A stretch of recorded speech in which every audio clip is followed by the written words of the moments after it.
Greetings and salutations, everybody. Welcome to the best damn movie-related show on the planet Earth, the John Campea Show, coming to you from right here on my YouTube channel. I'm, of course, your host, John Campea, brought to you in part by our friends at Mint Mobile. I warned you I was going live.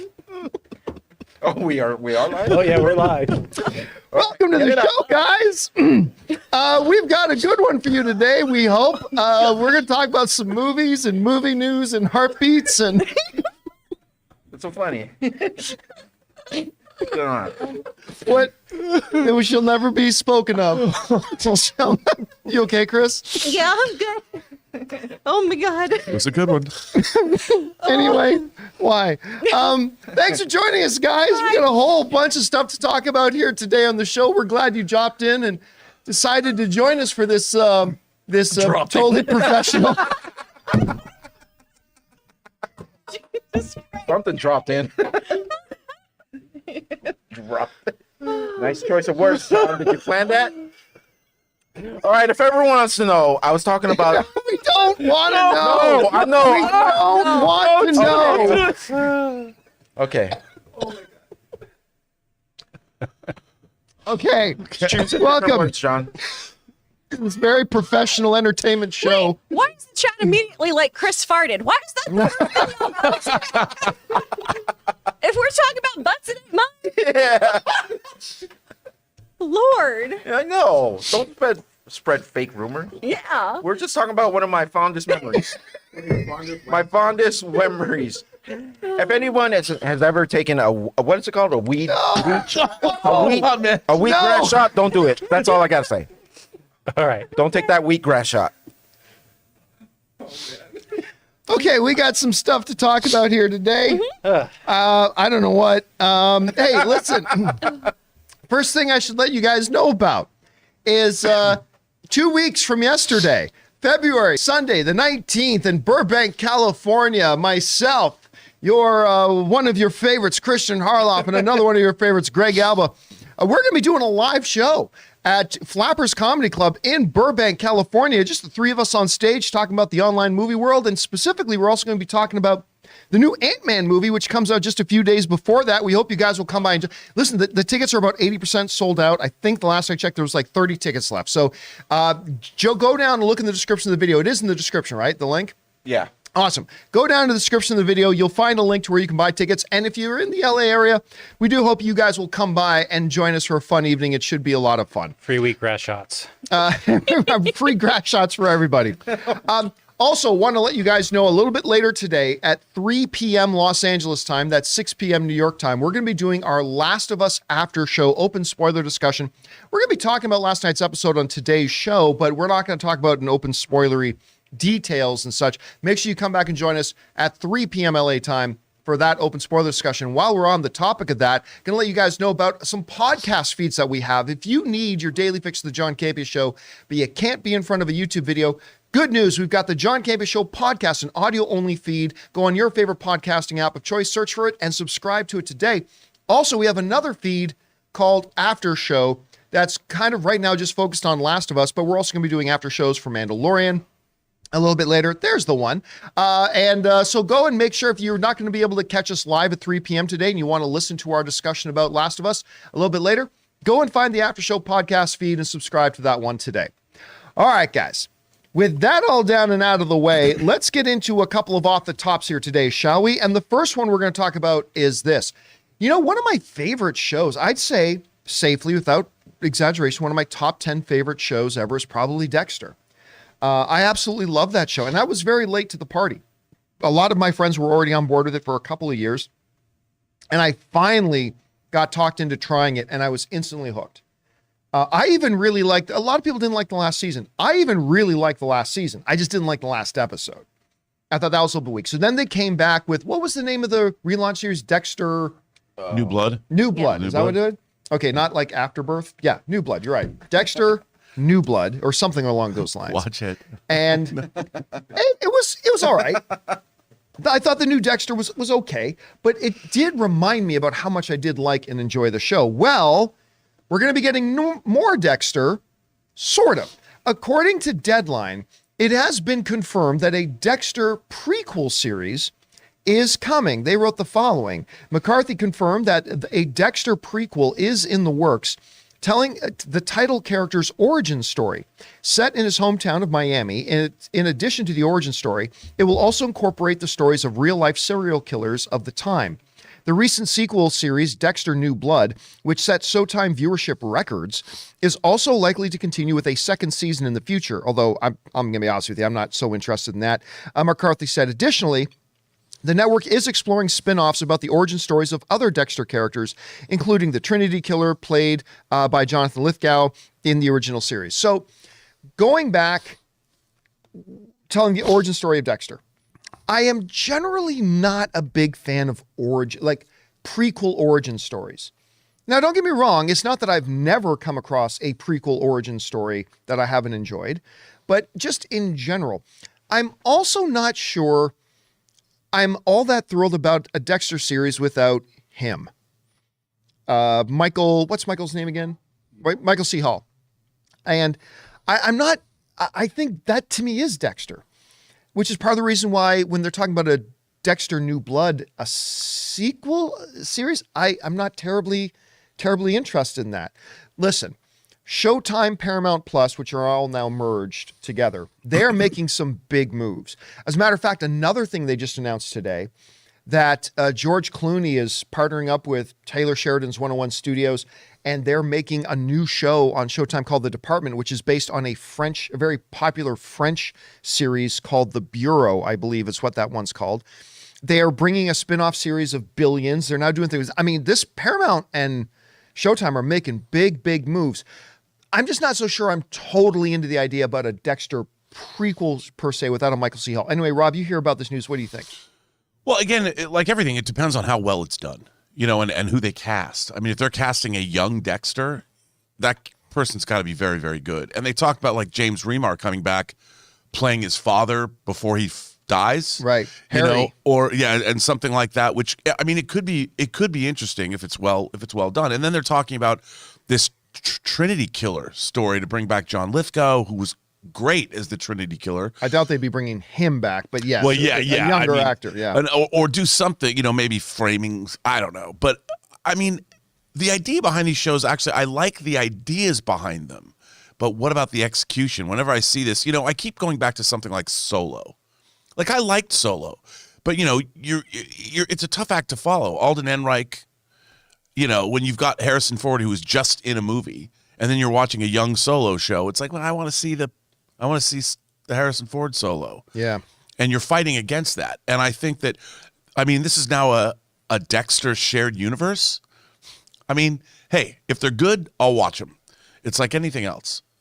Chris, you're hearing about this? Did you watch the original Dexter? Or would you be interested in a prequel series?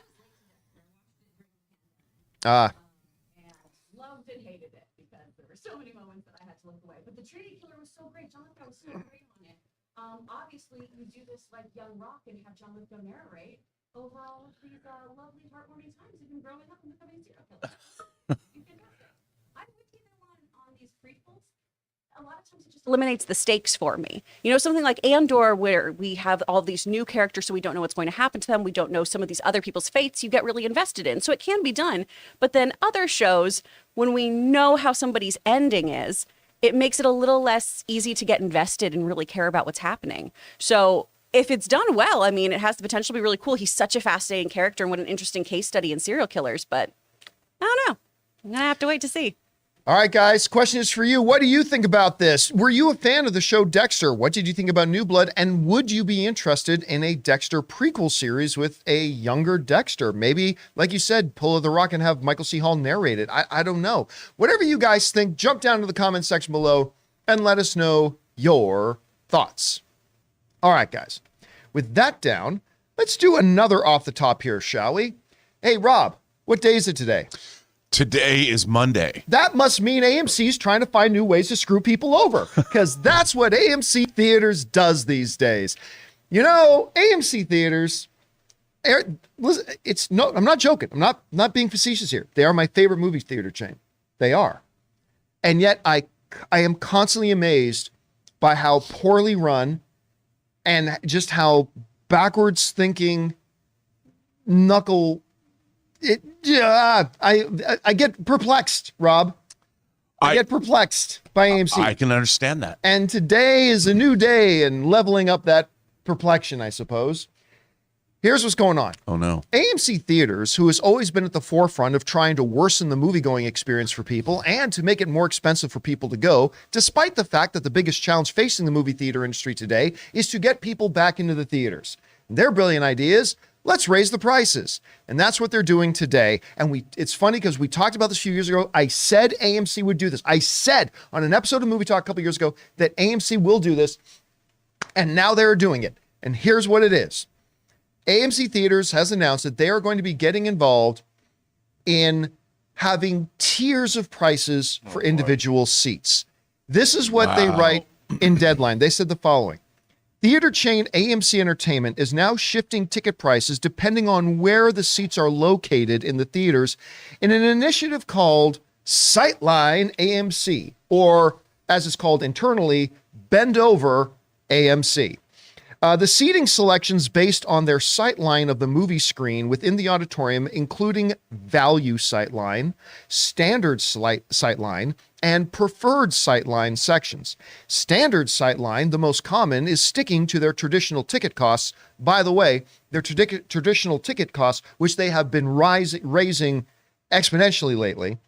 Value sightline seats are primarily in the front row of auditorium and cheaper. Preferred sightline seats are typically in the middle of the auditorium and will cost slightly more than standard seats. AMC A-list members will have preferred sightline premium waived to encourage membership in its loyalty program. Okay.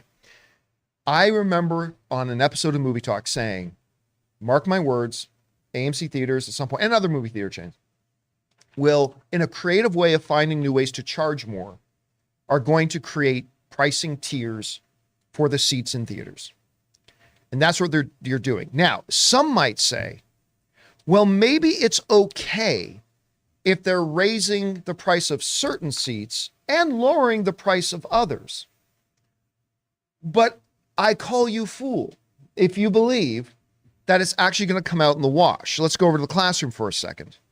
Let's say, in theory, you had a theater with 100 seats and the seats were each $10 a piece. Okay? That means the theater is getting a total of $1,000 for a sold out 100-seat theater at that price, right? Okay.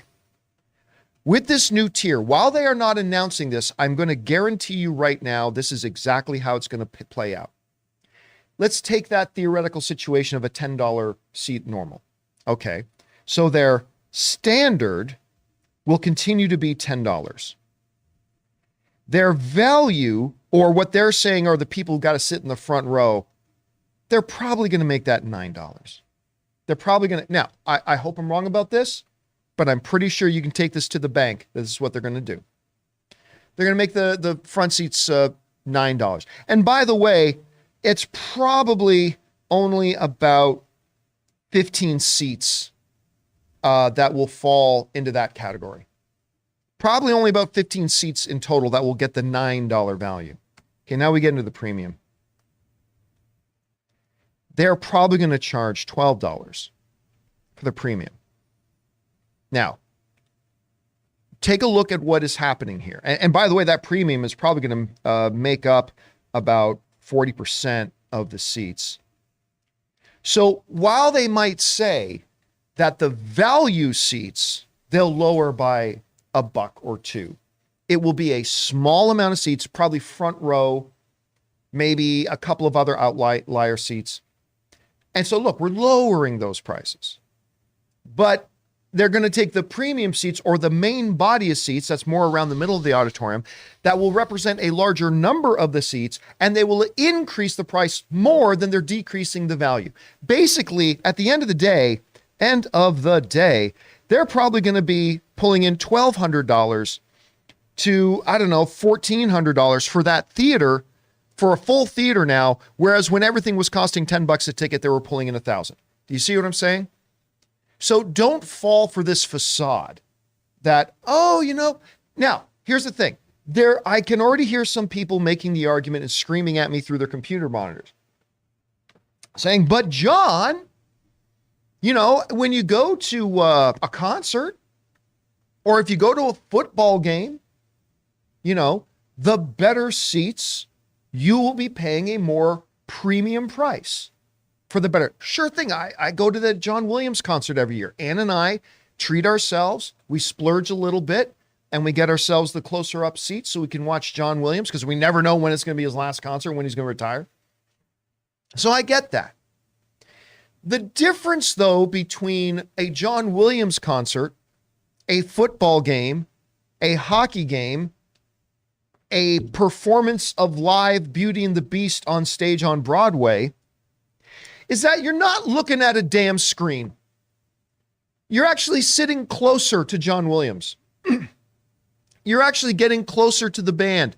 You're actually getting closer to the field of play. You're actually getting closer to the stage where the action is happening. You're not watching a screen. This whole value seating, standard seating, premium seating, or whatever it is they're calling it, is nothing more than another Adam Aaron buffoon scheme to once again screw over the people who go to the movies. And listen, I understand interest rates and inflation are high right now.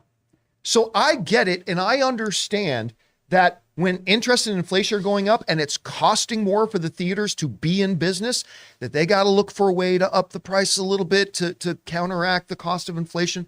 I'm not faulting them for that. But for you to stab me in the kidney and then say, whoo, I got that mosquito, you should thank me. When you are screwing somebody over and then trying to phrase it in a way of, look at how we're proposing a new system of value for you. It is, again, another thing of the Adam Aaron reign over at AMC, which has been disastrous, and this company will be so much better when he's gone. And again, I say this as somebody who AMC is my favorite movie theater chain. I ain't hating on AMC. They're my favorite. I like them. That's the movies I go to. When I go to watch Ant-Man, I'm going to an AMC theater. They're my favorite. But being my favorite is what it makes it extra frustrating when I see this type of stuff. And it just, again, guys, it frustrates me so much. The tone deafness of this company right now in understanding that your industry, the movie theater going industry, is in peril right now. And the number one thing you need to be focusing on is getting people back into the theaters. That means giving them the best experience possible and keeping the prices as reasonable as possible. It's going to be pricey. It costs a lot. Look at this temple. That's a temple of movies right there. That is not cheap to operate. I get it. As a moviegoer, I appreciate that. But this whole system of Adam Aaron of like, hey, there's fewer people coming. We have two options. All right, let's go back over to the classroom for just a second here. You have two options when you're facing this type of trouble, right? Option number one, make more people want to come. Okay. It's like, okay, attendance is down, so we're losing money. What do? Well, option number one, let's make the experience so more people want to come back to the theaters. That will make us more money. Option two, which is the Adam Aaron system of government, is just charge the people still coming more. That's how we make up for it. Hey, less people are coming, so we're making more money. That's fine. The people who are loyal, the people who keep coming, the people who are keeping the movie theater business in business, just charge them more. That'll make up for the money we're losing of other people not coming. Here's the problem. When you pursue option number two, it's going to increase the likelihood that fewer of them will continue to come. Because HBO is getting more expensive. Netflix is getting more expensive. Disney Plus is getting more expensive. Gas is more expensive. Inflation is going up. All that kind of stuff. You are just making it easier for more people to come. So you create this cycle where, okay, by raising prices, we cause less people to come. Less people are coming, we make less money. Let's solve it by charging the people who are coming more, which then leads to less people coming, which leads to we're making less money. It creates this death spiral cycle. And instead of just focusing on Let's find ways to make coming to the theaters fun again. Let's find a way to get to really sell to people. This is a great night out. You're getting good value for the money. Again, I understand as inflation goes up, ticket prices need to go up. I get it. But the way in which AMC's Adam Aaron has been handling this is nothing short of criminally negligent. And when the movie theater system fails, the first fingers have got to be pointed at this guy. Because unfortunately, it's a follow the leader industry. And as AMC does, don't think for a second Regal won't do it too. Don't think for a second that at some point Cinemark won't too. Alamo Drafthouse may not. They're pretty fiercely independent. But I mean, this type of stuff drives me crazy. Anyway, Chris, you hear about this? I don't know. Am I way off? Do you think maybe this isn't such a bad thing? I don't know. What do you think about it? No, I hate it. I hate it so much. I'm so cheap. So I'm going to be in those stupid little seats staring at a screen like this. It's going to be horrible. The chat nailed it. Is robbery going to feel like a good thing in a place like that? No, it's not. I like that. It's really stupid. And I think this is a really dumb thing to do to people who are, patroning your business, increasing costs like this. By the way, I just want to point out the picture that Jonathan has up right now. That is a temple of movies. That is the AMC Burbank 16. And you see that round part of the building with all the Onward posters? That was AMC Movies News's office. That was a storage closet for the AMC theater. And they gave us that part of the building, that round part of the building that was just a big storage closet. And for several years, that is where we did AMC Movie News from. So, Jonathan, can you bring up that other AMC picture you showed before of the interior? Yes. he's got to find them. Yeah, I'll find it. Okay. I'm just confused by it because there's a picture of Uma Thurman from Super Ex-Girlfriend. Why would you use that of Uma Thurman? What a weird choice. What a flex. I don't Where? understand Oh, yeah, it. right there. Like, oh yeah, Kill Bill? No, get rid of that. Super Ex-Girlfriend. I think this is a really dumb thing because also with streaming and everything, usually you increase costs, right? Because of not only running a business and everything, the cost of production and everything, but also because of, market scarcity or things like that. Are people clamoring to get to a movie theater? No, because they do have all of these other streaming options. And seeing things on a big screen is great and amazing. Dazzling images, we want to go there, but not at that cost when we're already paying for all these other streaming things where I can eat my own food at home and I can have my dog and I don't have to wear pants. AMC gets real mad about that. So why would I go for more money? It's stupid. Rob, I mean, You giggling about me now? I was going to say, Everyone that wants was your to watch a number one movie with thing on Chris your now. job demands when you came here. I mean, That's why I want Zoom still. we get it that listen, the best movie experiences are in movie theaters. We all believe that. We all know that. And at some point, as inflation goes up, prices need to rise. But I mean, they just took, let's be honest, the seats that all of us pick when we load up the apps and we're picking our seats, they just took all the seats that we generally pick and say, those are the ones we're raising prices on. I don't know. What do you think about this? I think what they're basically doing is they're saying part of their product isn't as good as another part of their product. Which is a dangerous thing to do. It's a really dangerous thing to do. Like when I was a kid growing up, sometimes I like to sit in the front row. Like I'd see movies multiple times because depending on where you sat in a theater, you had a different experience of the film. Like sometimes I'd sit in the back. Most of the time I like to sit in the middle for sound reasons and I want to sit where the screen is on the edge of my peripheral vision. But what they're doing right now is they're stratifying their patrons. Yep. As soon as you walk in, you're like, oh, those people don't have the money to pay for our seats. I mean, it's such a weird thing to do. And they're admitting that some of their product is not as good as other parts of their product. The whole point about sitting in like a AMC Dolby Cinema is that all the seats are great. And you're getting with the lounge, those seats are great. I mean, you go into the AMC 16 or whatever, your AMC, the Burbank AMC 16, that's theater. Every seat's great. So are they going to stratify? Are they going to then say the Dolby theater experience is now we're going to charge extra for, like I've sat all around that theater and I've never had a bad experience. Oh, it's always great. It's always great. So now they're coming in and they're telling you that some of their product isn't as good as another part of their product. The whole point about going to that theater is it doesn't matter where you sit, you have a premium experience. Not anymore.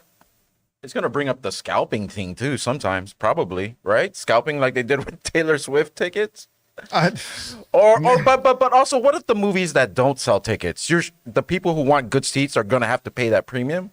for like a movie that Probably. people Well, like a aren't big in- Marvel opening, I could see scalping tickets. or just any yeah. opening, just any, like We've even got the those smaller premium movies. seats. There's a price increase for those. It's going to be all around. Probably, for- yeah. They've been raising the price. They remember they already started the system of. It used to be a movie was a movie. In a $10 movie theater, you go pay $10. You can see this movie or that movie and sit wherever.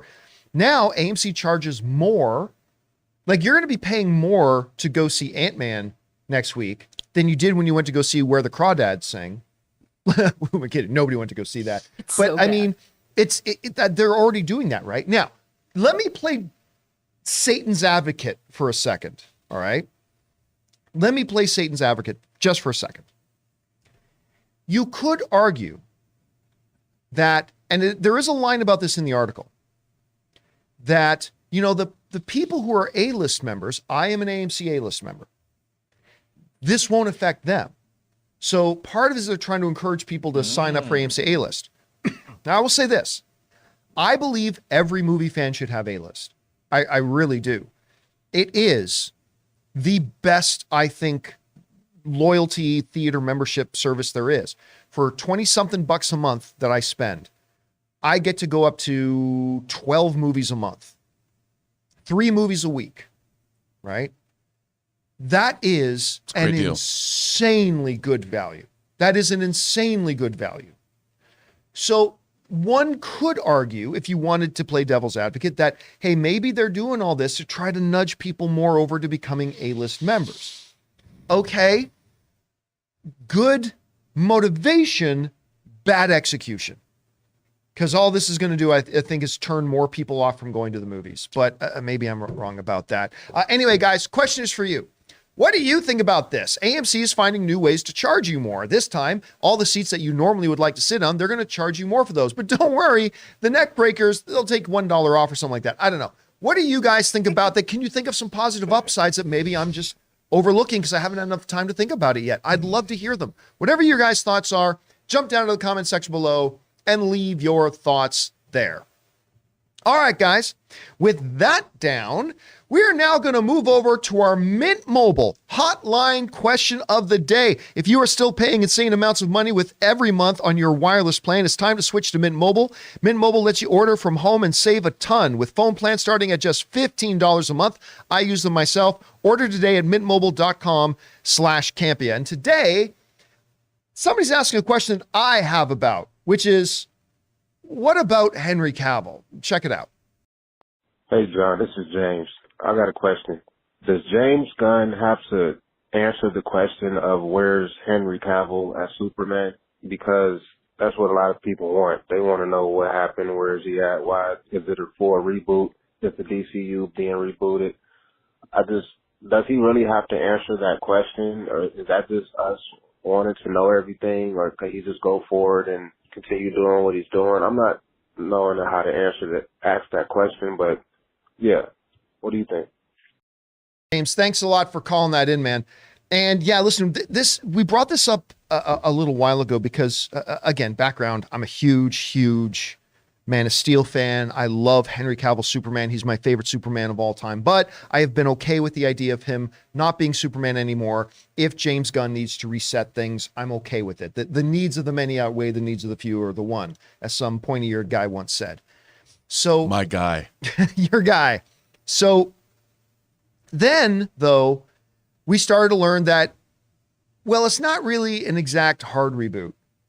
And a number of people are still sticking around.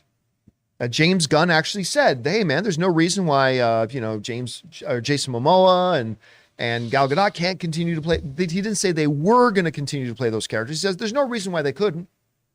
Which, for me, and people like me, and maybe James, our person calling in, to go, that's interesting, because where's Henry Cavill? Where's Lando? Bonus points to anybody who gets that reference. But where's Henry Cavill? Okay, James. And everybody knows I'm a huge James Gunn guy. I love James Gunn. But okay, James. So I noticed your wife's show isn't getting touched. Notice that, James. Just saying, it's true. His wife's show isn't getting touched. So where's Henry? Okay. I get the question. Believe me, I do. Probably better than most people would. I would say this, though. James, one of the things you say in your call there was like, a lot of people want Henry Cavill back as Superman. I have to ask, though, do they? I do. I personally know a number of people who very passionately do. But does the general movie going on? Because remember, me and my kind and you, like we represent like 5% of the audience. The 95% of the people who make up the box office, the average moviegoers, I have not been hearing from them. I haven't been seeing front page of, the USA Today going, the public demands to know, where is Henry Cavill? And so when you say a lot of people want Henry Cavill, do they? How do we define a lot? Because while I absolutely do, yea, verily, I may even be willing to cut off a baby toe if, some patron saint of movies appeared and say, if you sacrifice your baby toe, Henry Cavill will be back. I would probably seriously consider that deal. But it's not happening, and that's all right. But I have to acknowledge that I am in the minority. I think most people don't really care if Henry Cavill's coming back as Superman. Oh, God, and it pains me to say that because they should. He's my guy. There he is. Look at that Superman. Yeah, that's Superman. That is Superman. That is Superman. Damn it. But, I mean, It is. do It a is, lot of Chris. people? Yeah, I don't know if the majority of people are all that up in arms about him coming back. I am, John. Well, good. I mean, like my brother-in-law. There you go. I will not watch the next Superman movie because of my love for Henry Cavill, Superman. Well, I'll still He's still he won't- watch, but yeah. He won't pay for a ticket. He'll wait for you. Oh, to yeah, get I'll it. wait Yeah, for you. he'll watch it on Campea Plus. Yeah. that's so. So there's that. Now, the other thing about why him and not others. Listen, I still agree that some sort of clear explanation needs to happen, but does James Gunn need to be the one to come out and make an explanation of it right now? As the person who most wants the answers to that question, the answer is no, he doesn't. The reality is we are 2 years away from even getting our first movie. We are years away from that. And that is when we're going to start to get this new universe, what the new DCU looks like and how it comes across. And then we will start to get a picture. Do we need the studio heads running around 2 years before they even get started to try to explain what's happening? Because what's the point of trying to explain it if you can't show what you mean? And we're 2 years away from them being able to show what they mean. So am I in the group that's going, interesting, no Cavill, but I see your wife is still here. Am I in that camp? Yes, I admit I am. As a big James Gunn guy, I am. But let's see what the plan is. It's clear that this is going to reset the universe. And whenever we see a movie or TV show where the lead characters are suddenly in an altered universe, some things will be the same and some things will be very different. And if Superman's going to be the different thing, if it fits with what they're doing, I'm okay with it. But we are years away. So no, I don't need James Gunn coming out right now to give an explanation when we can't tangibly see what he's talking about for another 2 years. So I think it's okay that we wait. I don't know, Rob, this is like toying with my heart here, Rob. My emotions are getting toyed with here, but I don't know. How would you address James here? Look, I too love Henry Cavill as Superman. I really do like him. Unfortunately, with the movies, the 3 movies or 4, if you want to include Justice League twice, in the movies that we have him in, they've all underperformed. They have not met the expectations that they wanted to meet for various reasons, and not because of him.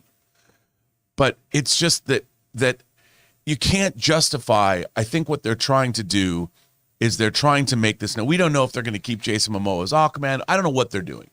All I know is what they've released. And what they've released is, to me, a new vision for DC, a holistic vision that's starting An exciting vision from scratch.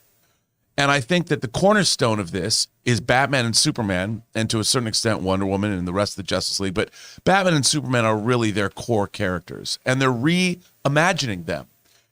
If they had Henry Cavill, well, then do you have Ben Affleck come back? Because if you have Henry Cavill, do you keep just a part of him or not? And I think that it's easier to do a clean break because it's not just Superman. It's the entire mythos that we're getting. It's everything from Metropolis to Perry White to Lois Lane to maybe Crypto. to Smallville. I mean, they're going to have to reinvent not just the man playing Superman, but the entire Superman mythology moving forward. And that mythology then connects to Gotham City, that connects to Paradise Island, that connects to Swamp Thing Swamp. I mean, everything has to be it is truly a universe. And if you were to just change a bunch of stuff, but then not change Henry Cavill, does that mean that his Metropolis is across the bay from Gotham? And if not, where'd Batman go? And did they know Jesse Eisenberg's Lex Luthor? I mean, it would be a whole problem, I think, for moving forward. Unless, of course, if they retain Aquaman and we get a whole different vision of what Atlantis looks like. And I think that it isn't just the people playing the parts, it's the whole idea of the DC universe. It truly is a new holistic vision, I think, of all of it. Chris, you hear about this? I mean, there are some people asking the question. I brought it up here on my show too. It's like, how come some can stay and Henry's not? I don't know how we do because address those this. shows are winners. The show that you brought up, which James Gunn's wife is on, Peacemaker, was the most in-demand show. We reported on this so much last year. Parrot Analytics showed that it was 70% more in demand than any other streamer at the time. It is the crown jewel of DC up to that point. Right. So that's why that gets to stay there. I don't have the same affinity for Man of Steel as you guys do. I do like Henry Cavill very much. I think he's wonderful. I think he looks the part and everything. But if you do want to go with a younger Superman, if you do want to start over and you want to have a possibly more well-received Superman, he doesn't need to stick around. He's a great actor. He's doing tons of other things. He had a great run on The Witcher. He's going to do all this new producing and everything. He's too got with Warhammer coming. I mean, he's ready to move on. I think everyone else can. And also, James Gunn doesn't owe you anything, fans. He's doing his own thing. All he owes us right now is hopefully the ability to do his job well and give some great DC properties the chance that they have to shine and really do well. I agree with that. It's just that, to me, why was his removal seem more definite than everyone else's? You know what I mean? It seemed like it was more like the door was closed for him. I think the reason that happened was because of all the drama that had just happened with Black Adam. Yes. With the fact that they had just come out and said, I'm back as Superman. And so they had to address that. So that I get, because they just did this whole thing with Black Adam. Henry Cavill's back. Black Adam, we need to talk. And come on, I squealed like a freaking schoolgirl at a Beatles concert when that moment happened in screen. But that's probably why they had to make a definitive move about that. You got it. Anyway, guys, question is for you. What do you think about this where we're at? I mean, are you feeling like answers need to be given about the absence of Henry Cavill? Are you like me where it's like, you know what? We got a couple years till the first movies come out. Let's wait until then and see how this all works out. I don't know. How are you guys feeling about it? Whatever your thoughts are, jump down to the comment section below and leave your thoughts there. All right, guys. With that down, we're going to move into our main topics here. But before we do, we're going to take just a quick second here and thank a couple of sponsors of the John Campea Show, our friends at MasterClass and Rocket Money. We want to thank a sponsor of this video, MasterClass. MasterClass offers classes on a wide variety of topics, all taught by world-class instructors at the very top of their fields. Each class is broken out into individual video lessons, usually around 10 minutes long. And MasterClass is completely accessible on your phone, the web, smart TV, and available via audio mode to listen to classes on the go. They have over 2,500 video lessons from over 180 of today's most brilliant minds. They're all available anytime, anywhere on iOS, Android, desktop, Apple TV, Amazon Fire TV, and Roku. Now, obviously around here on the John Campea Show, we love our movies, so why not learn filmmaking from Jodie Foster, or maybe directing from Ron Howard himself, or the great Neil Gaiman doing his masterclass on the art of storytelling. And you guys have heard me talk about my favorite masterclass, Business Strategy and Leadership by Big Papa Iger himself, Bob Iger, the new and returning CEO of Disney. So guys, I highly recommend that you check it out. Get unlimited access to every class, and as a John Campea Show listener, you get 15% off an annual membership. Just go to masterclass.com/Campea now. That's masterclass.com/Campea for 15% off Masterclass. Guys, we want to thank a sponsor of this video, Rocket Money. The average person has around 12 paid subscriptions. Think about that. If you think you're only subscribed to a handful of services, you might want to double check. With Rocket Money, you can quickly identify and cancel all of your unwanted subscriptions. Rocket Money, formerly known as Truebill, is a personal finance app that finds and cancels your unwanted subscriptions, monitor your spending, and helps you lower your bills all in one place. Rocket Money will quickly and easily identify your subscriptions for you so you can stop paying for the ones you don't want and don't even use. Simply find the subscription you don't want and press cancel, and Rocket Money will cancel it for you. No more long hold times with customer service or tedious emailing back and forth. Rocket Money makes canceling subscriptions as easy as the click of a button. My wife Ann and I moved out of Burbank 2 years ago, and one of the first things I discovered when I loaded up Rocket Money was that I was still paying for a gym membership I haven't even been to in Burbank in 2 years. So stop throwing away your money. Cancel unwanted subscriptions and manage your expenses the easy way by going to rocketmoney.com/Campea. That's rocketmoney.com/Campea. rocketmoney.com/Campea. And thank you to our friends at MasterClass and Rocket Money for sponsoring this episode of the John Campea Show. Remember, guys, when you support and try out our sponsors, you're actually supporting us. If you go down to the description of the video, you'll see links and promo codes for all of today's sponsors. And thank you again to MasterClass and Rocket Money. All right. With that down, guys, let's get into our main topics here today, shall we? And how do we select our main topics? Well, that's easy. You guys come up with our main topics. Whenever you come across a big topic, issue, or story that you guys feel we need to cover as a main topic here on the show, and you want to participate in our show, just go ahead anytime, 24/7, and go over to www.thejohncampeashow.com/contact. Once you guys get there, you'll see a form. Fill it out with your topic or question. It's absolutely free. Hit submit, and then maybe, just maybe, you might see your submission featured as a main topic here on the John Campea Show. With that down, Chris, what is our first main topic today? Our first topic comes from Vaughn. Hey guys, I loved the original White Man Can't Jump movie with Wesley Snipes and Woody Harrelson. So I guess you can understand why I hated that they're trying to remake it. Anyway, the first trailer just came out, and I'll admit, it doesn't look too bad. Did you guys see it, and what do you think? Does this have any chance of being any good? Thanks. All right, thanks a lot for sending that in.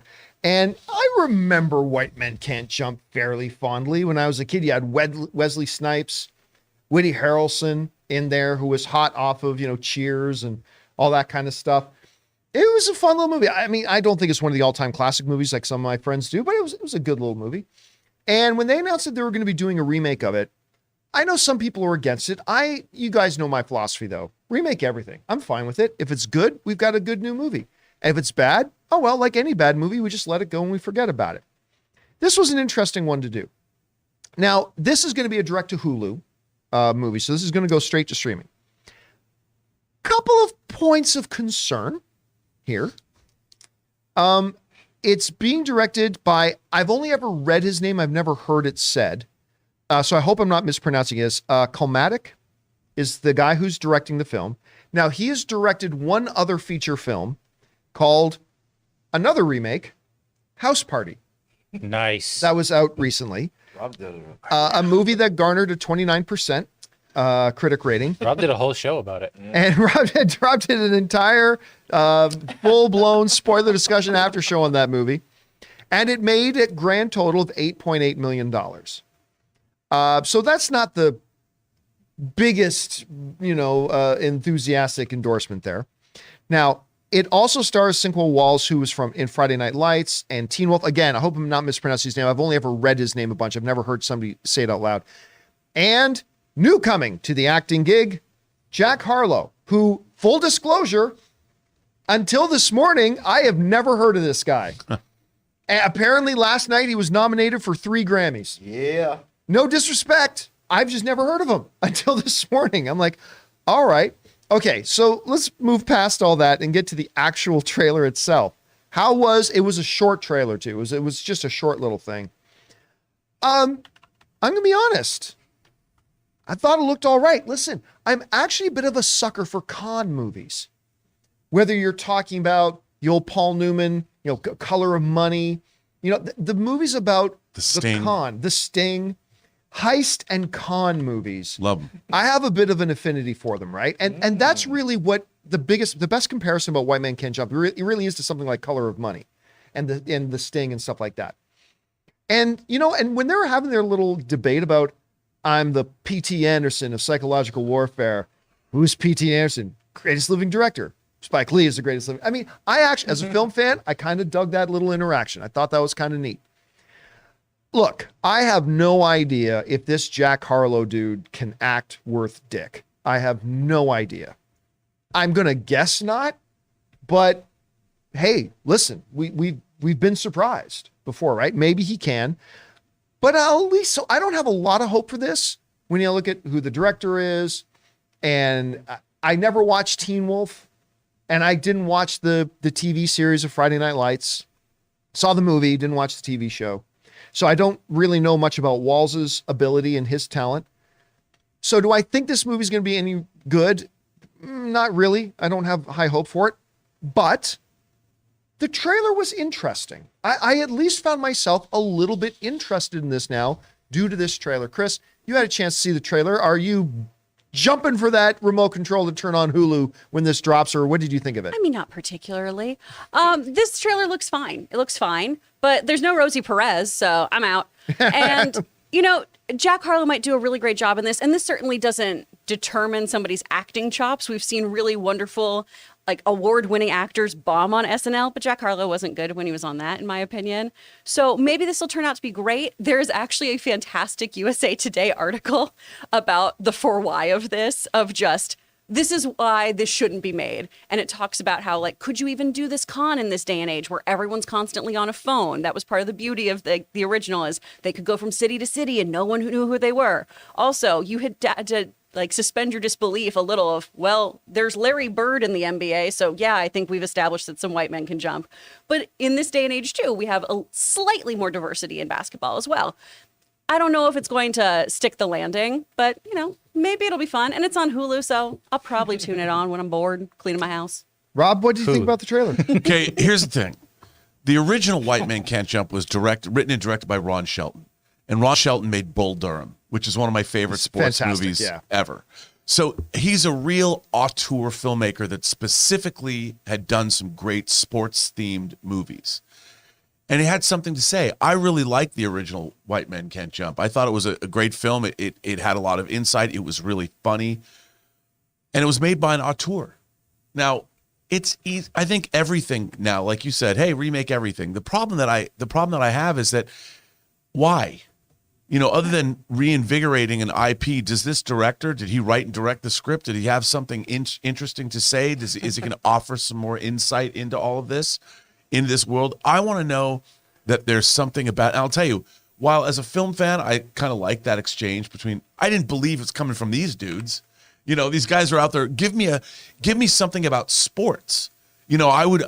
What is that debate? But from a sporting standpoint, when they're talking about film fans or film directors, I'm like, I do not believe that those guys are having that conversation. And it was cute for us, but I'm like, do I believe this? I don't know. Hopefully, the movie will be good. If it has something to say, I have to say, like you, it looked okay. You know, the movie looked okay. I like them as leads, but is it really going to be something that we need? What is my audience takeaway? What when I see this movie, what insights am I going to gain into the human experience? Who cares? They just want to know they just want to try to entertain you. Can you walk out entertained? Here's the thing. I don't know that this movie will do that, to be clear, but that's the only thing. I don't either. And maybe, look, like you say, and we've said on the show, remakes don't affect the original. And maybe somebody will see this, they'll be led back to, I think the original came out in 92. We've talked about this. Studies have shown that when a remake comes out, interest in the original film spikes. It's actually really good for the original films when they get remade. And, you know, I've always believed that, you know, and I think that's a good thing because I like that film. And hopefully it's good. You know, my new attitude in 2023 is my de facto position, which has always been this way, but I've slid into the dark side. I just want to believe that everything is good. You know, until I see it and it tells me it's not good, I'm just going to assume everything is good now and be excited for it. Just believe. I'm going to believe. Until we see it and it's proved otherwise. Yeah, if it's proved otherwise, then I'm the first person to say this sucked. But I want to believe until I've seen it and I know it sucks. Hey, it could be the greatest movie ever made. Hey. All right. With that said, guys, question is for you. What did you think about the new little teaser for White Men Can't Jump? I'm full honesty here. I don't have a lot of hopes for it when I look at everything going on behind the camera report and whatever, but I got to admit the teaser I thought wasn't bad. What did you guys think? Whatever you think, jump down to the comment section below and let us know your thoughts. All right. With that down, let's move on now to main topic number 2. Chris, what is our second main topic today? Our second topic comes from Film Zone. With video game shows like Last of Us and movies like Sonic and the upcoming Super Mario movie, looks like video games are a hit in Hollywood. Legendary Pictures have taken notice and now say a second Detective Pikachu is in the works. Not gonna lie, I wish they made a more classic Pokemon movie with Pokemon battles over another spin-off film, but I guess I'll take it over nothing. All right, thanks a lot for sending that in. Listen, the first Detective Pikachu movie that came out, first of all, we talked about this on the Ask Me Anything video yesterday. I remember when that movie's coming out, people screaming at me and saying, John, Pokemon is the number one entertainment brand in the world. And they were right. It absolutely is. They say, you are a fool if you do not believe this is going to make $1 billion because it's the most popular thing in the world. And I remember saying, yeah, but you know what the number 4 entertainment IP in the world is? Winnie the Pooh. How do you think Christopher Robin did at the box office? It's a different thing. And the first Detective Pikachu movie came out. And by the way, it did pretty good at the box office. $433 million. Not bad. Very respectable. That's absolutely respectable. A far cry from what a lot of people were insisting it was going to make. It was going to be $1 billion film, but still a pretty good result. And generally speaking, the critics liked it. Had a 68% rating, a solid 68% critic rating on Rotten Tomatoes. The critics generally liked it. I generally liked it. I didn't love it. I thought Ryan Reynolds doing the voice of Pikachu and the character Pikachu were obviously the highlights of the whole damn thing. But it was all right. And apparently they see the potential to do another one. Because according to reports, they are coming in strong and they are putting it in active development. This comes from the folks over at Screen Rant who write the following. Now, Pokemon Detective Pikachu 2 has received a surprisingly promising update. According to a representative for Legendary Entertainment via Polygon, the project is still in active development. Representatives for Zell, we'll talk about that in a second, stated that he is no longer involved, though he did write a screenplay for the sequel. However, Legendary remained mum on who is currently working on Pokemon Detective Pokemon Pikachu 2. So here's the thing. So Oren Uziel, I hope that's the proper pronunciation of the last name. He wrote films like 22 Jump Street. And he wrote the screenplay for the surprisingly good Sandra Bullock, Magic Mike, Channing Tatum, The Lost City. That one was surprisingly good. He also wrote the most recent not so great Mortal Kombat movie, but he didn't actually write the screenplay for that. He just wrote the story and then the screenplay was written by somebody else. So he's already written a screenplay for Detective Pikachu 2, but is now no longer attached. So they're probably going to use his screenplay as a base and work off that. Do I think they should do a second one? Yeah. As somebody who didn't love the first one, I thought there was enough potential there. They created a pretty magical world. Imagining this city, this kind of advanced city where humans and Pokemon all live together. It definitely had a degree of charm to it. You bring in Ryan Reynolds. His voice as Pikachu was fantastic.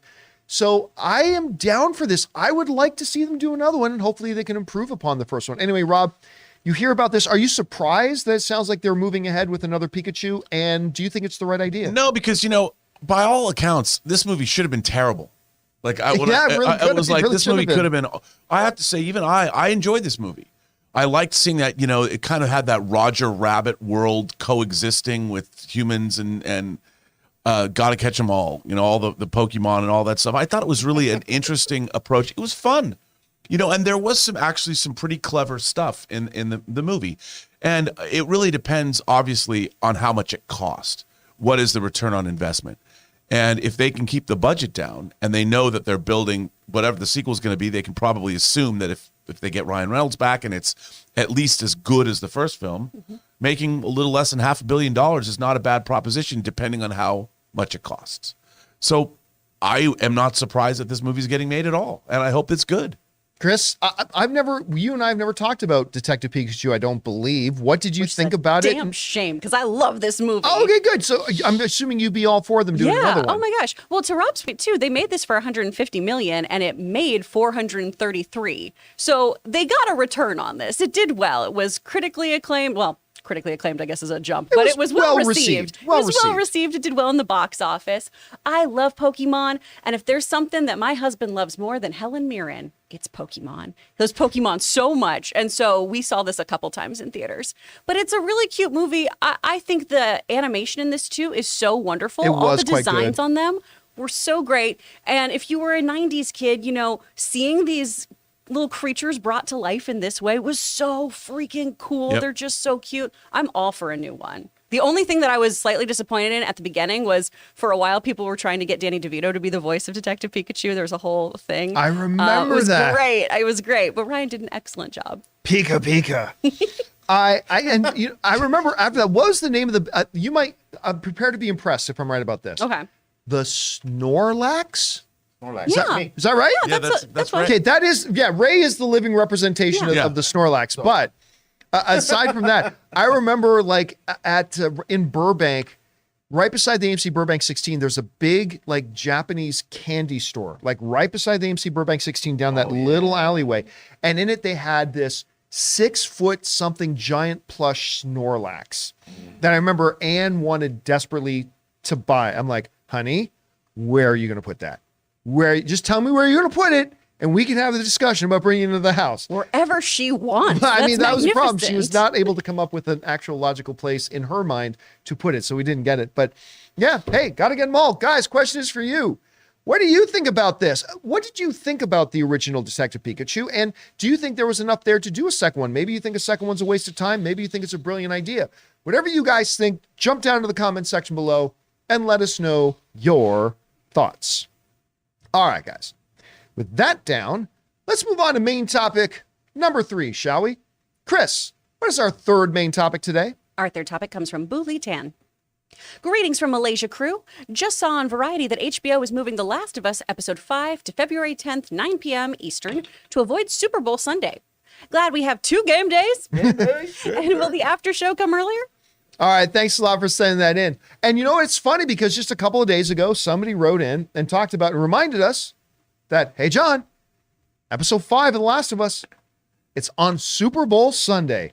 Which are you going to watch first? And I'm like, well, as you guys know how much I've been loving The Last of Us, I will watch the game, and then it's still going to be sitting there on HBO Max ready for me to watch The Last of Us episode 5 when the Super Bowl is over. But definitely going to watch both, but Super Bowl comes first. It's once a year. Well, apparently that is a problem I don't need to worry about because the people at HBO apparently have a lot of wisdom, and they decided to take episode 5 and move it off of Super Bowl Sunday, sort of. It kind of is and it kind of isn't. This comes to us from the folks over at IndieWire who write the following. The Last of Us will premiere its 5th episode early on HBO Max and on demand on Friday, February the 10th at 9 p.m. Eastern Time. That's 6 p.m. for us in Los Angeles, 2 days before its broadcast premiere. Although the episode will still premiere on HBO's linear channels on Sunday, February 12th at 9 p.m. Eastern Time, the early streaming premiere is almost certainly intended to avoid a situation where the episode's ratings get cannibalized by Super Bowl viewing. The annual sporting event is typically one of the highest rated broadcasts each year, with last year seeing 112.3 million viewers on NBC and streaming, or 10 times what Game of Thrones would get. Anyway, this year's game sees the Philadelphia Eagles and Kansas City Chiefs compete, and Rihanna just happens to be headlining the iconic halftime show. Woo-hoo. If you're HBO, this is the common sense thing to do. Now, they're kind of playing it both ways. If you are still one of those people like my grandparents, I suppose, who watch HBO on its linear cable television thing, that is when Last of Us episode 5 will still air on this Sunday. But if you watch it on HBO Max, the streaming service, that will drop early on the Friday. So I will be watching it on Friday. Very excited to watch it on Friday. Hell of a UFC coming up on Saturday too, but that's another thing for another time. So that I'm definitely going to do that. Now, as far as the after show goes, we will not wait 3 days to do an after show of Last of Us episode 5 on Monday. So what will happen is I will do a solo Last of Us open spoiler discussion for episode 5, either on the Saturday or on the probably Saturday. I won't want to do it on Super Bowl Sunday. So on Saturday, I will be doing the after show solo for episode 5. So that's how we're going to work that out. Anyway, Chris, I mean, listen, it's not good. I think everybody knows it's not good business to put up your programming against the Super Bowl. Yeah. Was this the right move for them to move the debut of it to Friday? I think so. I think it makes sense. I'm not a sports person and I watch the Super Bowl every year. It's for the commercials and the halftime show, but I'm still there making wings. I think this makes sense. I also love, though, that last night was the Grammys and they were like, that's fine. We're not concerned. Yeah. And they kept it on Sunday. I think this is the right move, though. And, HBO themselves, I'm sure they've got ads running too during the Super Bowl, if I'm not mistaken. Oh, I'm sure they will. I mean, they're betting on people tuning into that instead of their own programming. So it makes sense to me. Rob, what do you think? Was it the right move to move it? I think absolutely. Why not? It's one of their most successful shows airing now. Give people a chance to watch it for. I know I'm going to do that.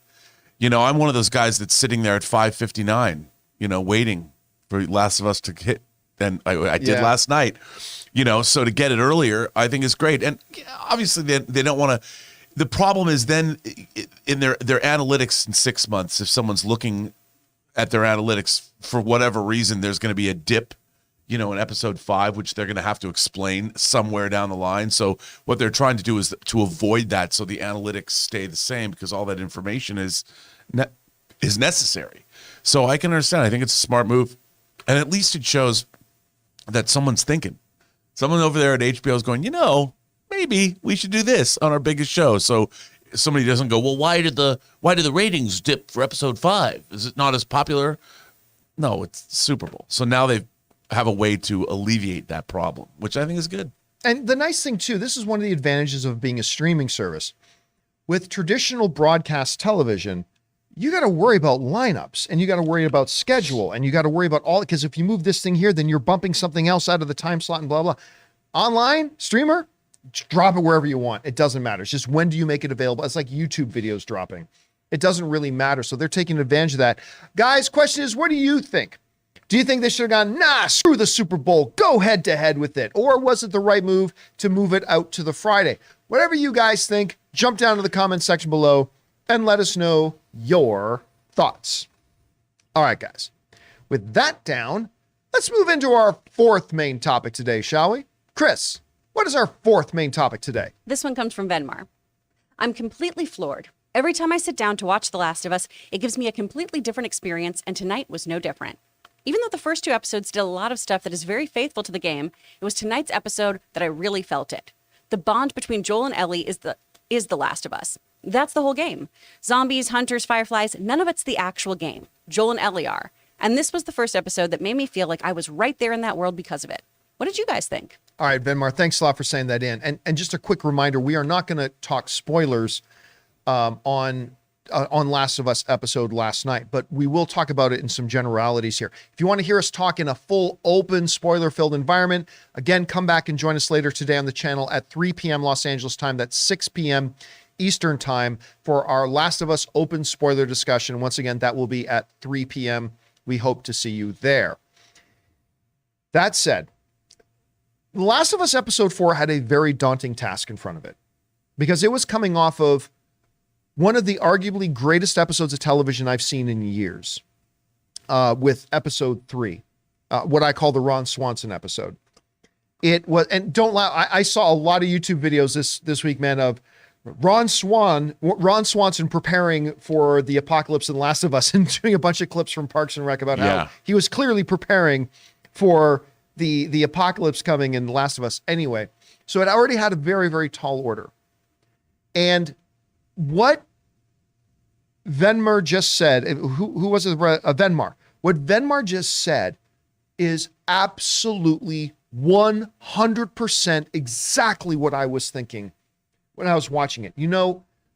Last week in episode 3, when the story was on Joel and Ellie, you started to see the beginning of them even figuring out what their relationship is, right?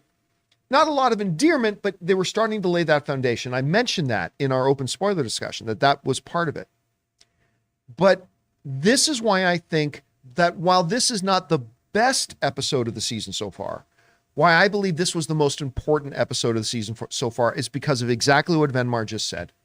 This was the episode that we started to see Joel and Ellie and that relationship and that bond and the dynamic. And you see the beginnings of affection growing between them. And you're absolutely right. At the heart of it, that's what The Last of Us is, at least the first game. That's what it is. The clickers, the hunters, Fedra, cordyceps virus, all these things are context and background. Really, it's a story about a pseudo father and daughter. And if The Last of Us is going to work to that next level, like beyond just cool, it's another Walking Dead show, another apocalypse, or zombies and clickers and all this kind of stuff out there. If this show is truly going to work on like an Emmy level, this is a show we're going to be talking about for years and years and years, then it becomes absolutely essential that we buy into Bella Ramsey and Pedro Pascal and their on-screen chemistry and their dynamic. And we've got to buy in to Joel and Ellie. We've bought into Joel easily in the first couple of episodes. I think we have easily bought into Ellie, easily. But can these two create an on-screen chemistry that has us buying into Joel and Ellie as this pseudo father and daughter relationship that becomes incredibly emotionally grounding and becomes the fuel, if you will, of the engine that moves this whole story along? And I think last night was the episode that we got to sit up and go, damn, they did it. Damn, they did it. I love everything about that episode, just when it's the two of them talking, whether it was in a lighthearted moment, a dead serious moment, whichever it was, I was buying into, you could almost physically see the bonds between them connecting. And I absolutely adored it. And and then they set up a world. I mean, they changed it a little bit. By the way, this scene is right out of the video game. Like it's a word for word move over from the video game into the show, which was pretty freaking awesome.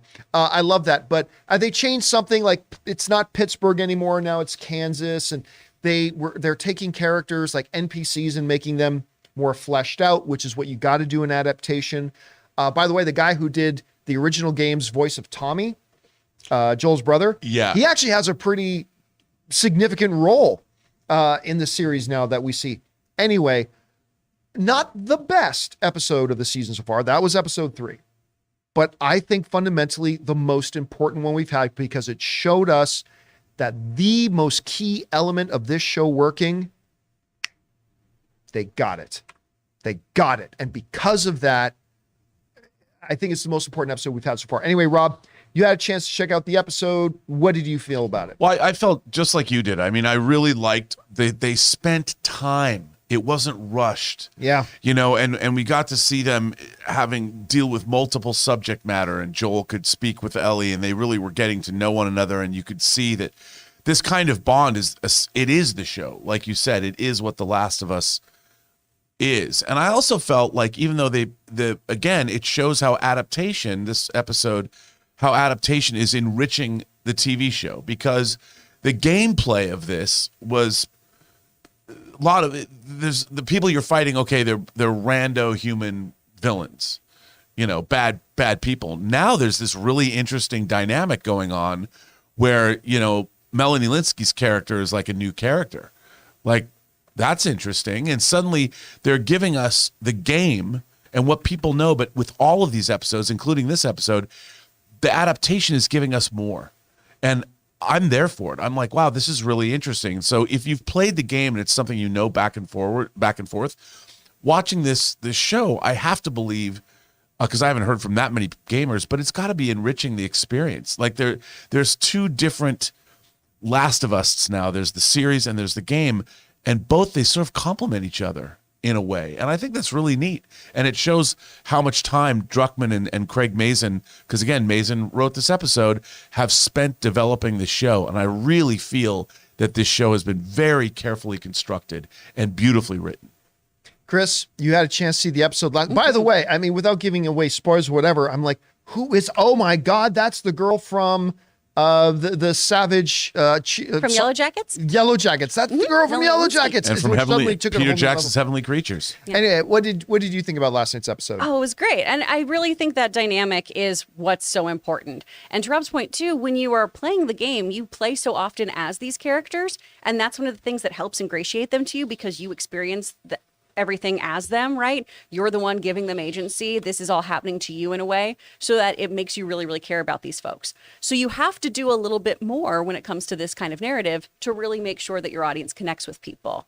And they do such a good job. I was so proud of myself. I synced up with what she was saying in the car too, because it's one of my favorite parts in the game. I love that whole bit. And I was so excited. We talked about it last week in our open spoiler discussion. A thing that I was hoping they would bring in came true. I'm really excited to talk about this on the spoiler section. It's going to be fun. Oh, it's going to be a lot of fun talking about this. And by the way, we knew going into The Last of Us what Pedro Pascal brings to the table, right? We already know he's a world-class actor. That we already know. And by the way, if you didn't see him on Saturday Night Live this weekend, he was pretty great on Saturday Night Live. It's a me, Mario. You should check that out. I knew Bella Ramsey just from watching her on Game of Thrones. I knew she was good. She is showing me things I didn't know she was capable of. And this, I mean, there are scenes in this, again, we won't go into any specifics, where she and her character needs to transfer almost instantly from appearing one way on the surface, ducking around a corner where she's alone, and suddenly it all changes. She is, damn, again, I often talk in terms of if acting ability and talent were mutant powers, she's a fucking powerful mutant. Like, she's showing it all more and more every single week. This girl's phenomenal. I can't wait to see more for her. Anyway, guys, question is for you. What did you think about last night's episode of The Last of Us, episode 4? Again, make sure you come back and join us at 3 p.m. today when we talk about an open spoiler discussion. But just in general, how did you feel about it? Whatever your thoughts are, jump down to the comment section below and leave your thoughts there. All right, guys. With all that down, we are now going to move over and start taking some live questions from you guys. We are opening up the super chats. If you guys have a question you'd like to ask, go ahead and start firing them now. Please, guys, do not ask spoiler questions regarding The Last of Us, all right? Please don't do that. Save that for the 3 p.m. show a little bit later today. Now, before we get to those, though, guys, we want to thank a couple more sponsors of today's episode of the John Campea Show, our friends over at DraftKings, and, of course, my mobile service provider, Mint Mobile. Guys, we want to take a second to thank a sponsor of this video, DraftKings. Are you ready for the biggest Sunday in sports? DraftKings Sportsbook, an official sports betting partner of Super Bowl 57, has all the Super Bowl action you need. New customers can bet just $5 and get $200 in bonus bets instantly. Plus, all customers can get in on the Super Bowl 57 excitement with DraftKings Happy Hour Super Boosts. Check the DraftKings Sportsbook app every day between 6 p.m. and 9 p.m. Eastern Standard Time to see what prop bet will be boosted. Going into Super Bowl 57, I think you got to look at the Philadelphia Eagles as taking home the big prize. Keep your eye on Jalen Hurts. He's going to be the difference maker in the game. So guys, download the DraftKings Sportsbook app and use the code Campea. New customers can bet $5 on Super Bowl 57 and get $200 in bonus bets instantly. Only at DraftKings Sportsbook with the code Campea. Minimum age and eligibility restrictions apply. See show notes for details.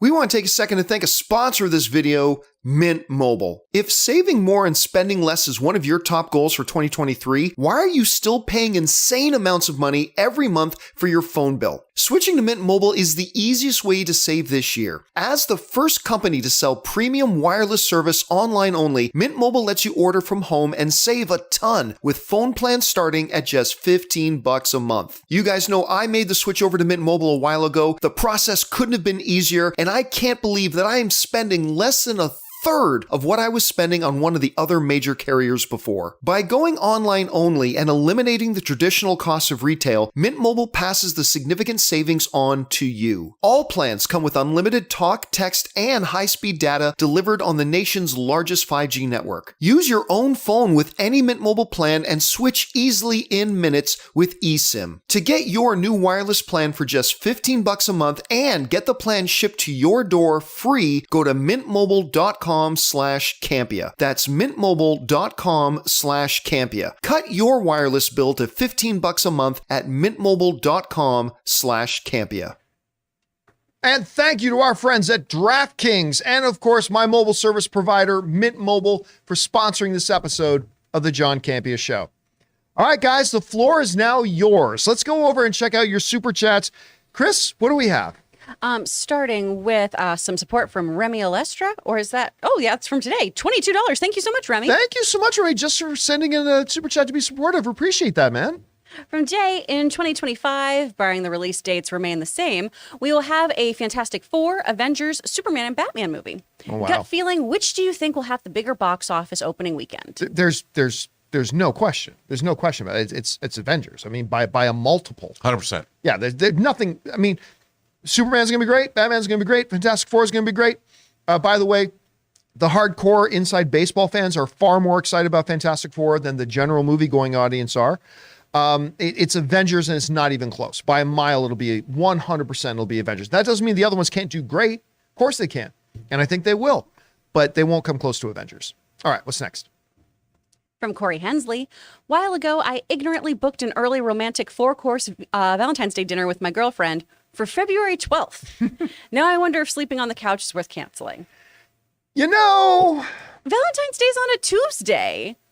Valentine's Day. What does it matter? You went on a date, and the idea was there. Yeah, look, I'm one of these guys that I don't give a shit about Valentine's Day. I remember, true story. Now, before I met Ann, true story time.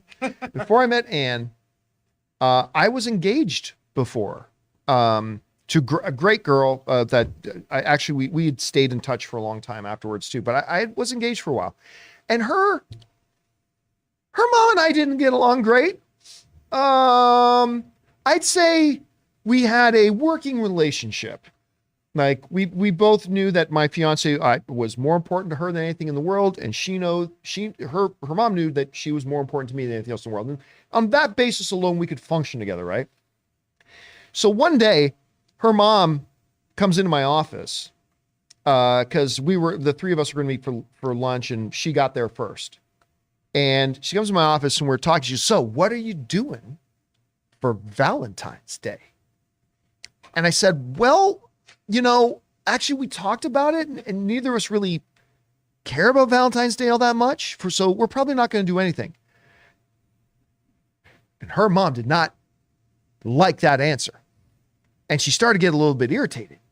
And she was like, "Well, listen, Valentine's Day is a day that represents this, and it represents commitment and love. And I think it might say something about you if you don't take advantage of a day like that." No, and it blah, doesn't. blah, blah. And she started going with all these things. And I said, "Listen, mother's name." I said, "I really appreciate you, but this isn't actually your business." Oh boy. Did I realize later that was the wrong thing to say? But I'm like, This isn't really any of your business, and we're going to do what we want to do. That was it. Gloves came off at that point, because it was, yes, it is. She started yelling, "Yes, it is my business, because she's my daughter, and I love her, and you're an ass for saying something." Like she's going, woo, did that thing go crazy. And of course, just like a sitcom, that was the moment that she came walking into the room to walk in and see me and her mother going off about that. But yes, I don't care about Valentine's Day. So don't worry about it, dude. Fact is, you're taking your girl out for a wonderful romantic night. It doesn't matter if it's Valentine's Day or not. You should be good. And if she makes a big deal out of it, well, you just grin and take it, because that's what you need to do. But other than that, I wouldn't really care about it. Are you also upset because it's Super Bowl Sunday? Because you can still... Is that the 12th? Yeah. Oh my God, you're taking your girl out. You know how many points that's going to get you? As a man, taking your girl out, and you're skipping Super Bowl to take your girl out for a fabulous... I think he just realized it was Super Bowl. He's regretting Yeah, his no, decision. Just now. No, I really regret it. All right, what's next? From Leonardo Gillian. If only Superman had Henry's face in Peacemaker. Damn it, even Weasel is safe. Anyways, I'll judge after I experience whatever gun is cooking, but yeah, it'll still sting if eventually, hypothetically, everybody is back except him. Leonardo, I 100% agree. I am in the same place as you. It stings. It stings. I get it. I understand it. And I am open, more than open. I'm excited to see what James Gunn is going to do. He's the man. What him and Peter Safran are 100% the right people to lead DC right now. But I ain't gonna lie and pretend it doesn't sting. It stings. I wish Henry Cavill was still there. I wish that James Gunn found a way that Henry Cavill would still be the right guy to play Superman for them. But obviously he's not. He's not telling us why he's not. We'll find out when the movies come out. But I agree with you, man. It still stings. I'm stung. All right. What's next? From Raymond Barada. Like Knock at the Cabin, if you were to sacrifice a member of the Campea crew to stop the apocalypse, who would you choose? Taylor. Yeah. He plays those songs. It's so annoying. I Yeah. love you, Taylor. I'd never sacrifice you. Yeah. But if you stop playing, what's the song you keep playing for me that I hate? Mama number 5? Yeah, Limp Bizkit. Then I'll think about saving you. I would step up and sacrifice myself to save all of you lovely Rob, See, but Mensch. according to the rules of Knock at the Cabin, it true. can't be that way. It's true. I'm gonna say Taylor only because Taylor's the newest here. So seniority, last hired, first fired. If you can call sacrificing him fired, but only because of that. That's the only reason. All right, what's next? And then Never Ray. gonna give you up, Tay. What? No, I didn't say anything. What are you talking about? From All right, keep going. Brandon. How are you guys not talking about Viola Davis's EGOT? Historic. It is historic. She EGOTted. Yep, it is historic. Listen, again, we've talked about EGOT before. EGOT is it's an impossible thing to do because you have to do all these different things. But is it really? I'm more impressed. Win 4 Academy Awards. To me, that is more impressive than winning an EGOT. Win 7 Grammys. That to me is more impressive. I mean, it's not as rare as winning an EGOT, but to me, it's more impressive. You know what this reminds me of? In baseball, there's a stat in baseball. Here's a good one. Go back and talk to Taylor and, to Logan, and you'll impress him with your knowledge of sports, okay? There's something in baseball He doesn't like called, sports either. Oh, you're going to come across I'm married so smart. You're going to come across all the people in your circles about how knowledgeable you are. There's something in baseball known as hitting for the cycle. It's a very rare thing in baseball. Very, very rare. Hitting for the cycle is this. You hit a single, you hit a double, you hit a triple, and you hit a home run all in the same game. Very rare. Very rare. Hardly ever happens. But objectively speaking, it's way better if you hit 2 home runs and get like 6 RBIs in the game, which is not nearly as rare, but it's far more impressive and far more valuable. Yes, the rarity of hitting for the cycle, incredibly rare, hardly ever happens. You'll rarely ever see it in your lifetime. But I'd rather have somebody hit 2 or 3 home runs in a game just straight up because that'll help my team a lot more. But I would say this. I mean, Viola Davis, she can tackle a diversity of roles, and I think that this just makes her cooler.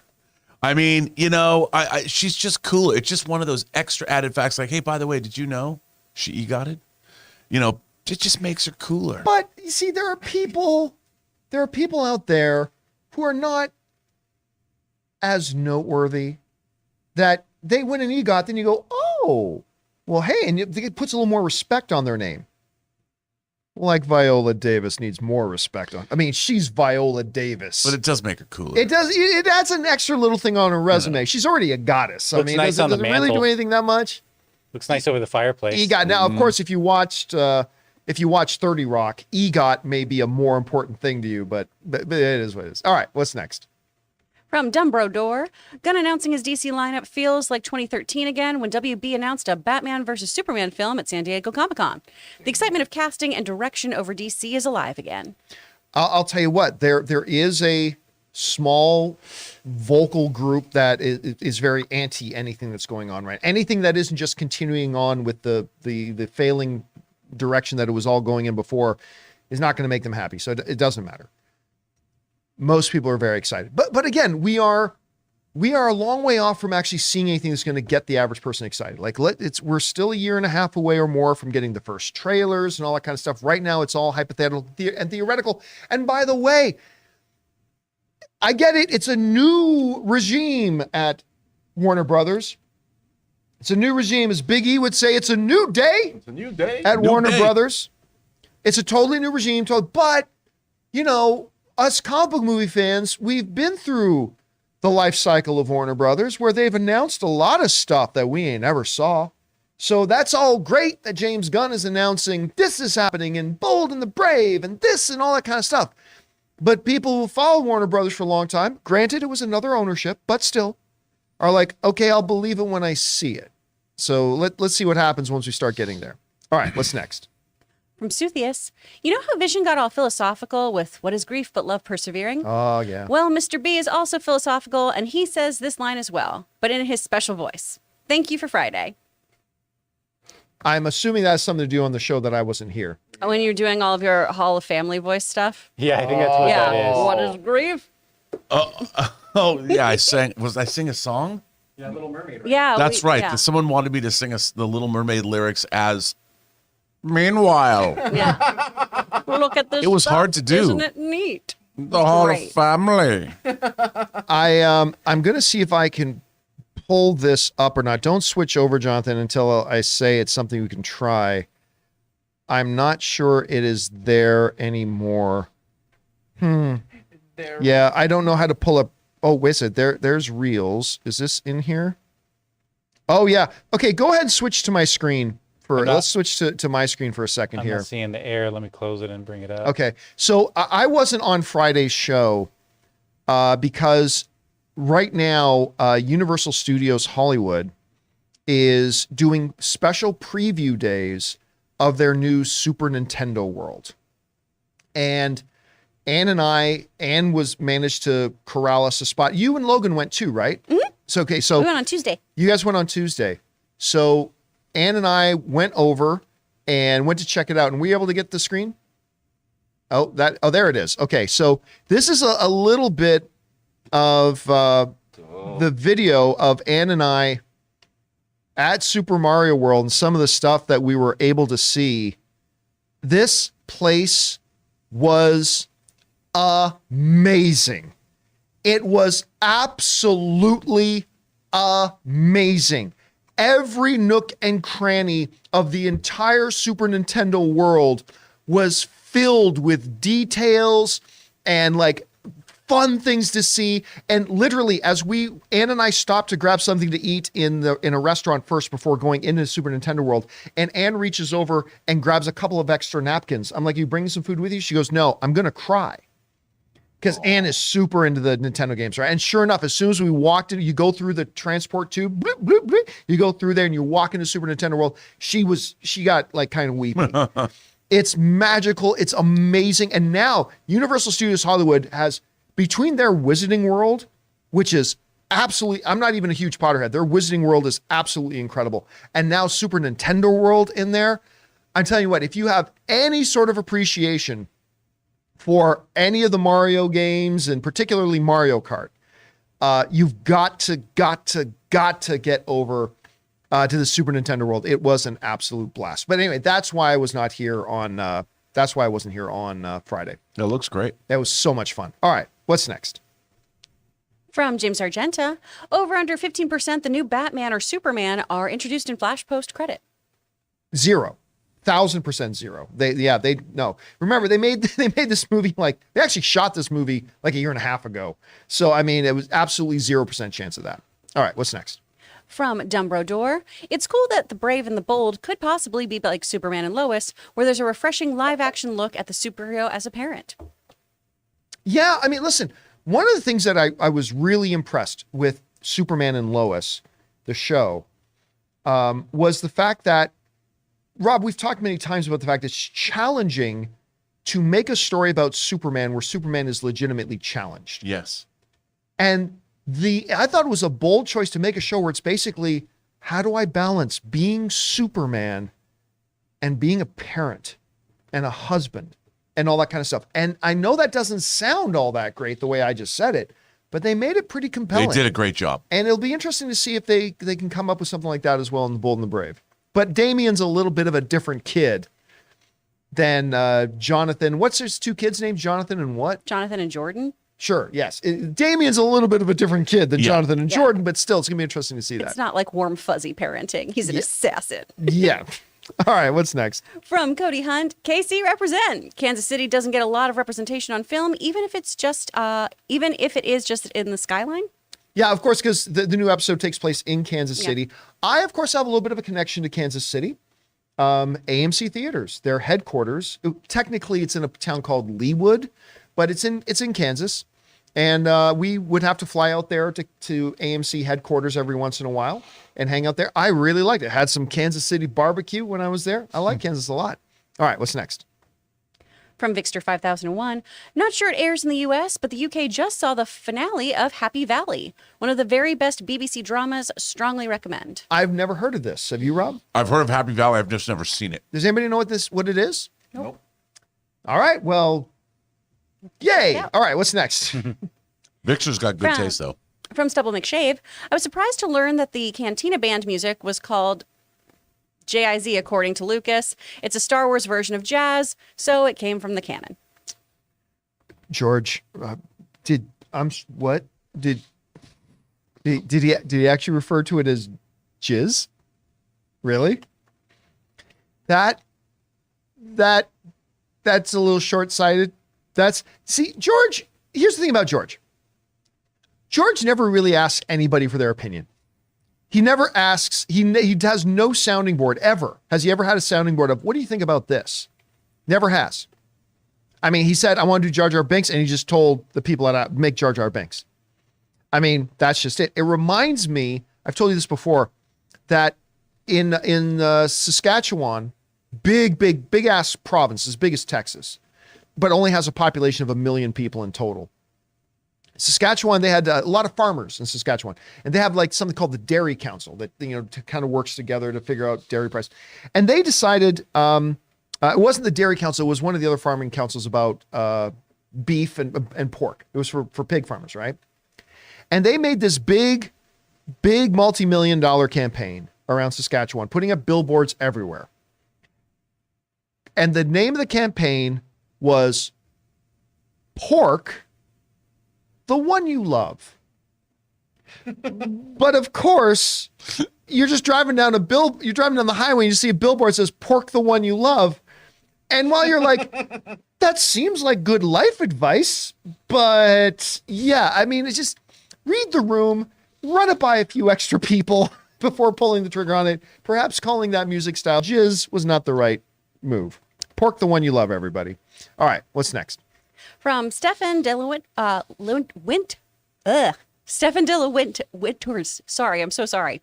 My city has 2 movie theaters, and I always used to go to the fancier one, but prices kept rising. 2 months ago, I had enough and decided to go to the cheaper one at half the price. I don't regret it.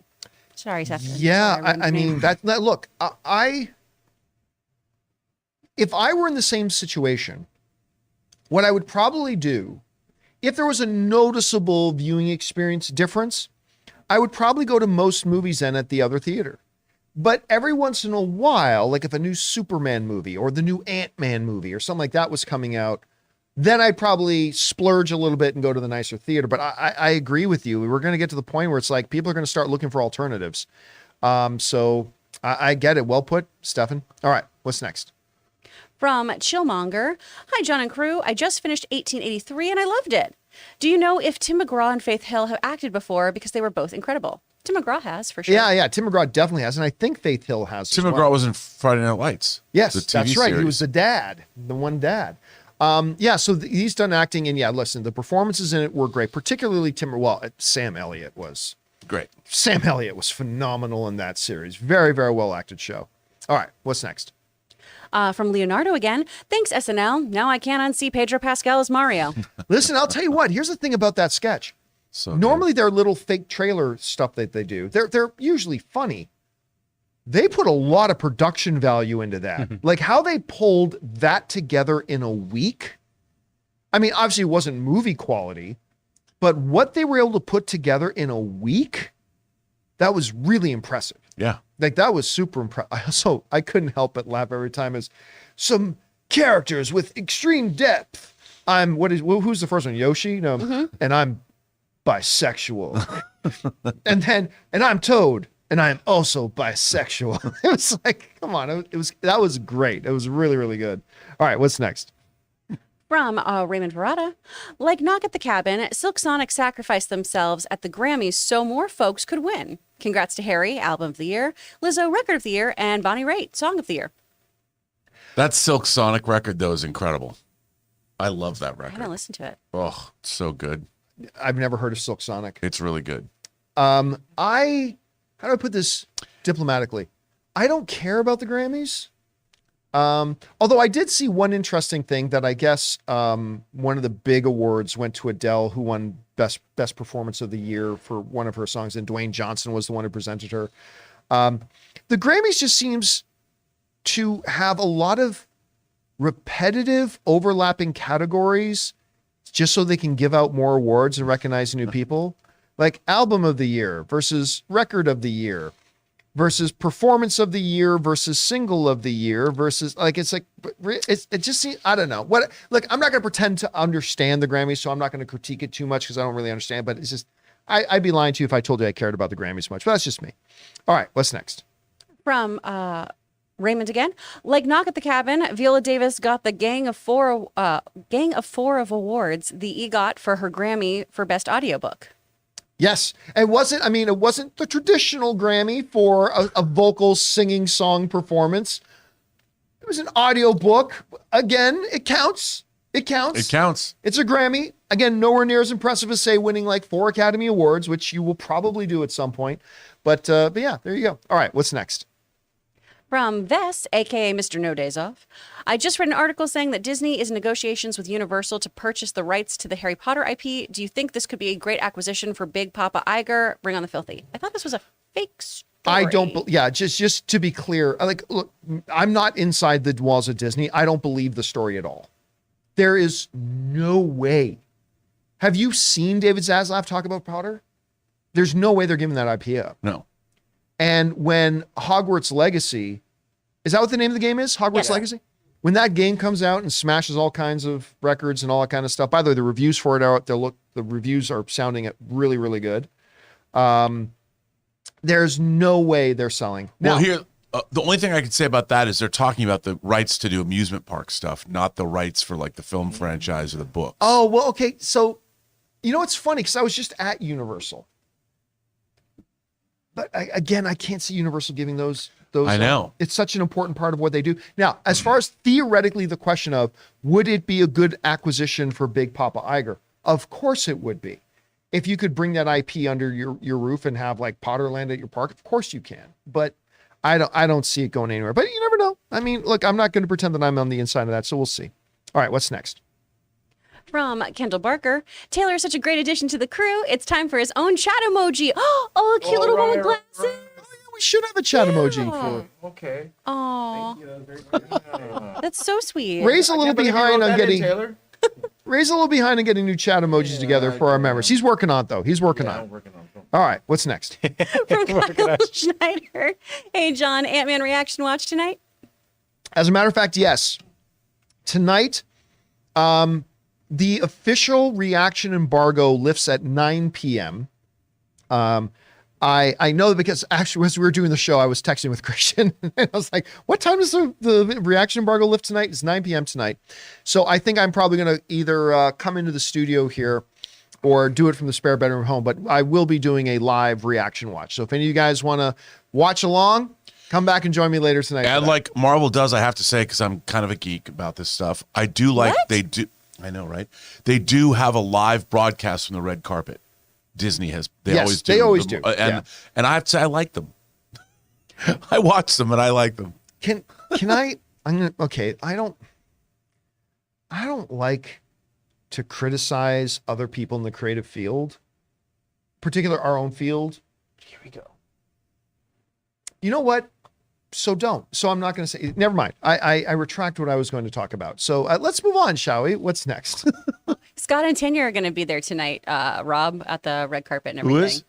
Scott, just Scott Campbell and Tanya. Oh, Yeah. that's cool. Yeah, they were bragging last night, and I was I'll like, have to look for I want to them. go. I want to go. Next up from Alex Vin Productions. Did you guys see the Agent Elvis trailer? It's an upcoming Netflix series about the studio behind Spider-Verse with Matthew McConaughey voicing Elvis. I've not seen it. I got to admit, I've not even heard of the project. So, I mean, but hey, a Netflix project that they haven't really advertised or promoted, it's Monday. I mean, so I'm not surprised, but thank you for putting that on my radar, because I am kind of interested in that now. All right, what's next? From James Wheeler. Hello, everyone. Did you hear that Mount Washington in New Hampshire got to 108 below wind chill? What? Wow. That's very cold.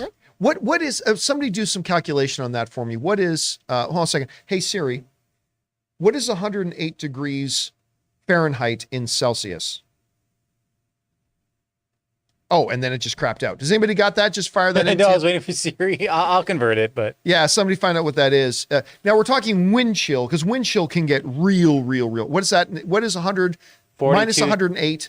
It's minus 108 degrees Fahrenheit. What is that in Celsius? In minus real degrees. 42. Minus 42? Guys, listen.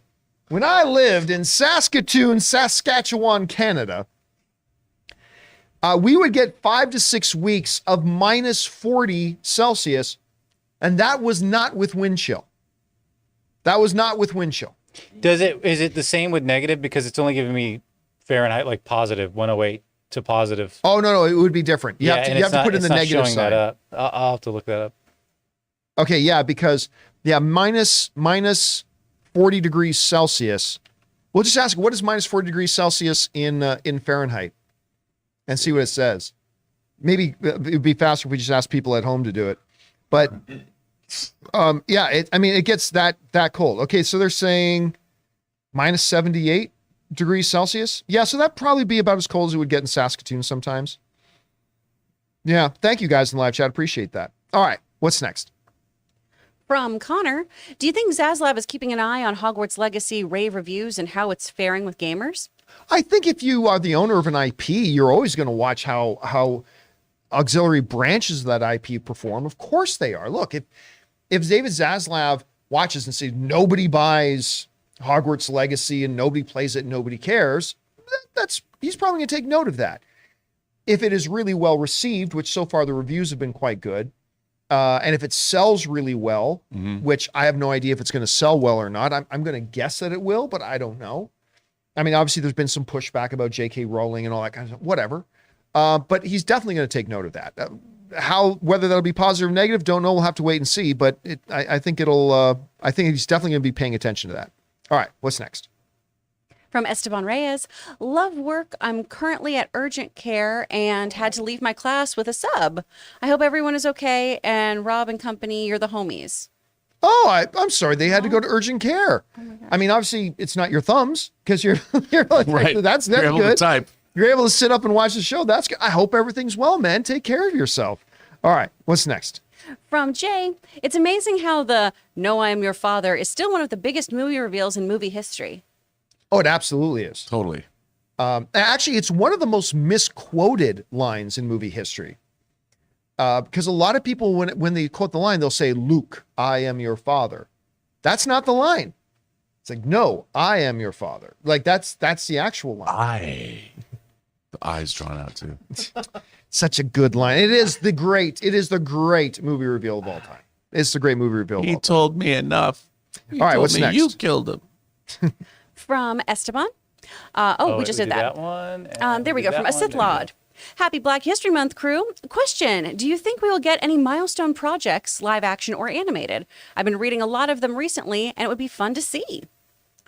Any what projects? For Black History Month? Milestone? Let me see. The milestone, Yeah. the DC. Yeah. Okay. I thought they were talking about as in big. Okay. The DC universe, there's an adjunct, the milestone universe that the great Dwayne McDuffie and people like Dennis Cowan and stuff created 30 years ago. That's where like Static Shock came from. Okay. And Icon is like their version of Superman. I would love to see. There's a lot of great characters in that universe. There's been a lot of talk about a Static Shock. Yeah, like a new live action series. I would love to see. I thought that was a really great subset of the DC universe, but I would love to see those get made. You know what? Speaking of Black History Month, dude, if you guys want to read something cool, Alexandre Dumas, who wrote The Count of Monte Cristo, yep. His father, Alexander Dumbass. from his father, Thomas, why there hasn't been a movie made of this guy who's a French brigadier general. I mean, this guy is the most baller. I'm like, where's the Thomas Dumas movie? And you read about this guy and you're like, why haven't I ever heard of this person? One of the most amazing historical figures ever in France. Read about him. And they should make a movie. I don't know why I did a brain freeze on this. Minus 40 degrees Celsius. Minus 40 is where Celsius and Fahrenheit meet. Oh. Is minus 40. So that's why. Yeah, okay. That's so minus 40 Celsius is minus 40 Fahrenheit. So hit minus 108, but that's with wind chill. Wind chill, for those of you who don't know, is what it makes it feel like it is. But I'd be curious to know what the actual temperature was, because it might have just been really strong winds. All right, what's next? Also, another great read is The Black Mage by Daniel Barnes. It's a really, really good one. You guys should pick that up. From Seconds from Disaster. Last night, I finished watching Game of Thrones straight through for the first time, and I agree with you. Daenerys had a solid trajectory for becoming bad and slaughtering the city. You know what? And you are not the first person to tell me that. I think probably when you sit down and just binge watch Game of Thrones, I think that turn and the fact that they telegraphed her turn becomes more apparent. Because I remember when Ann and I would do our little after shows of Game of Thrones, I said for years in the earlier seasons, she's going bad. And I thought they were making it very obvious that she was clearly going to go bad because they were laying those little foundations. Everything, like Daenerys believed she was doing it for the right reasons, but it became clear it was always about her. And when it went that way, it caught a lot of people by surprise. But I think you're right. If you sit down and just watch it and binge it, it becomes a little bit more obvious where they were going. All right, what's next? From Tim Platt. Meanwhile, in the Hall of A-Holes, Adam Aaron, Dan Snyder, and Spectrum Internet are plotting their next nefarious scheme. Yeah. Listen, I don't like, for all I know, Adam Aaron is a wonderful, wonderful man. For all I know, I don't know him personally. I don't mean and when I'm going off about how he's handling a company, I don't mean to imply that speaks anything to his personal character. Okay. I want to be very, very clear about that. I just get really passionate about the fact that I see him horribly mismanaging a company that I have history with and that I like very much. And also when I see somebody that is negatively affecting the movie-going experience, which is my favorite thing, is the movie-going experience. And I see when I watch somebody like this guy who's in a position of power that is literally ruining that industry, I get kind of passionate about it. Again, I want to make sure I don't go over the line and make it sound like I think he's a terrible person. For all I know, he's a wonderful, wonderful, wonderful man. But he's horrible at running AMC theaters. He's garbage. So I don't know. I need to put that in the strongest possible terms. He is absolute garbage, which is really too bad because they're coming off one of the finest CEOs in American business. The guy who was the CEO of AMC before him, who moved on to other things, he was fantastic. And anyway, that's that Garcia or was Jerry. Yeah. Jerry. So that was that. Anyway, guys, that'll do it for today's installment of the John Campea Show. Thank you so much for being here and making this show part of your day. Big special thank you to all you guys who sent in those super chats. Number one, because you gave us great fun things to talk about. But number two, you supported this channel as you did it, and all of us involved with the show. Thank you guys so very much for your support. Once again, guys, don't forget to come on back at 3 p.m. Los Angeles time to join us for our Last of Us open spoiler discussion.